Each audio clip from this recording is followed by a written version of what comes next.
Advertencia, estas son historias reales enviadas por nuestra audiencia. Los casos aquí contados pueden resultar de gran impacto, por lo que se recomienda discreción.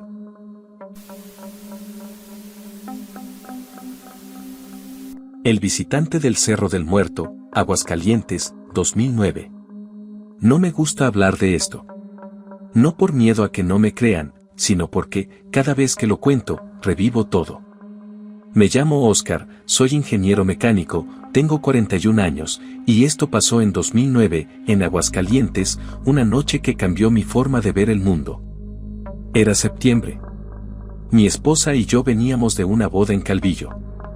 Ya era tarde, como 11:30 de la noche, así que tomamos la carretera estatal de regreso a casa.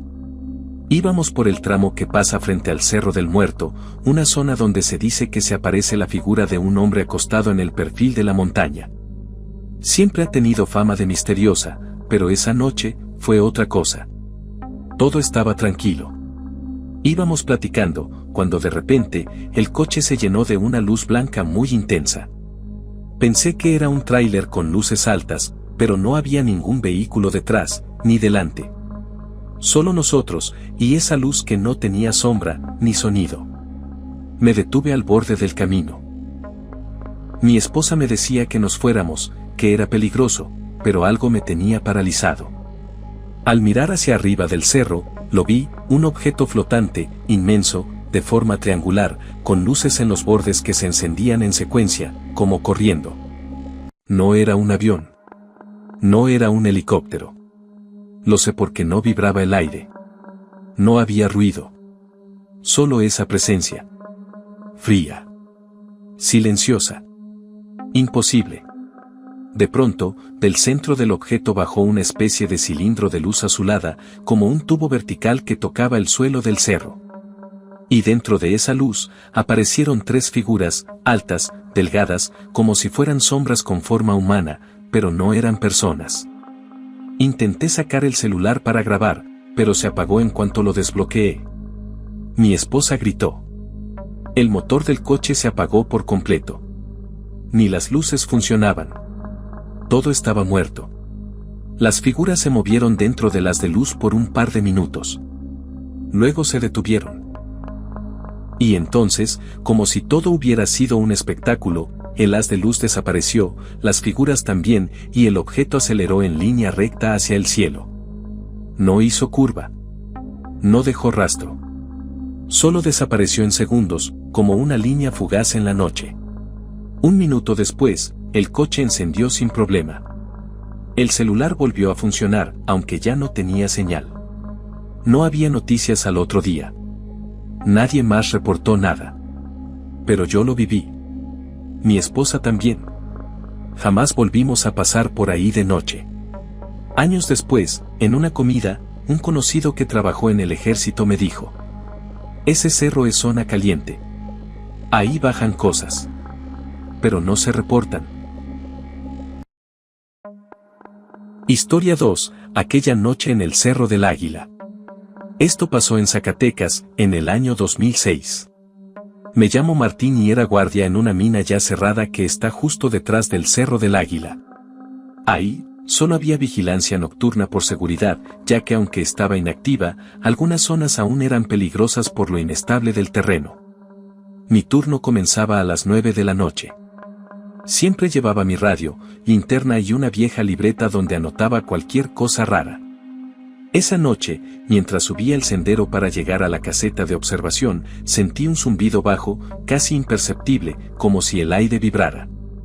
Me quité los audífonos por si venía alguien, pero no era eso. El zumbido se volvió más fuerte. Miré al cielo y vi lo que primero pensé que era un avión, pero no tenía luces intermitentes. Era una luz fija, blanca, que se movía en silencio. No hacía el más mínimo ruido. Pensé que sería un satélite o un dron militar, pero de pronto, se detuvo en seco sobre el cerro. Ahí fue cuando lo supe. Eso no era humano. Apagué la linterna. Me quedé inmóvil detrás de una roca, tratando de ver mejor. Entonces, esa luz descendió lentamente, y cuando tocó el suelo, se apagó. No hubo explosión, ni humo. Solo oscuridad y silencio. Pasaron unos minutos y empecé a ver movimiento. 3 figuras salieron de la zona donde había aterrizado esa cosa. Eran delgadas, con brazos largos y cabezas grandes, como las de las películas. Pero lo que más me marcó fue cómo se movían, como si no tocaran el suelo. Flotaban. Traían algo en las manos, como una herramienta que emitía luz violeta. Iban recorriendo el terreno, escaneando, recogiendo piedras, plantas. Uno de ellos se agachó y tocó la tierra, y el suelo brilló. Brilló. Como si estuviera vivo.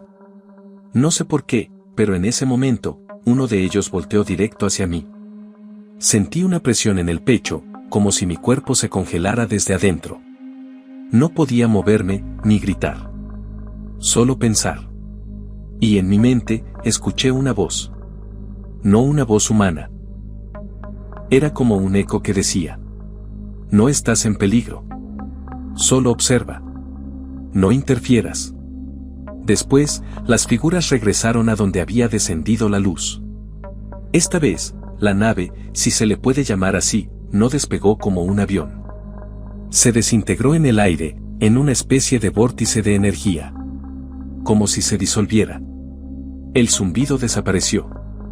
Yo recobré el movimiento, y corrí como nunca hasta la caseta. Pasé el resto de la noche encerrado, temblando, con la linterna apuntando a la puerta. Al día siguiente, regresé al lugar con un compañero. Le conté todo, aunque se rió. Pero cuando llegamos al sitio, había una zona del suelo quemada, circular, perfecta. Y justo en el centro, había una piedra negra, lisa, totalmente pulida, como obsidiana, pero sin rastro de haber sido tallada. La llevamos al supervisor. Dijo que no era de la zona y que la mandarían a analizar. Nunca nos dijeron qué era, y desde entonces, cerraron el acceso al Cerro del Águila por motivos de seguridad. Yo renuncié a los pocos días. Pero hasta hoy, sigo soñando con esas figuras. Y cada vez que veo el cielo estrellado, me pregunto si esa noche fue una advertencia, o una invitación. No olvides suscribirte y compartir para escuchar más historias reales de encuentros cercanos, y ten cuidado la próxima vez que mires al cielo, porque podría ser el próximo en vivir el efecto alien.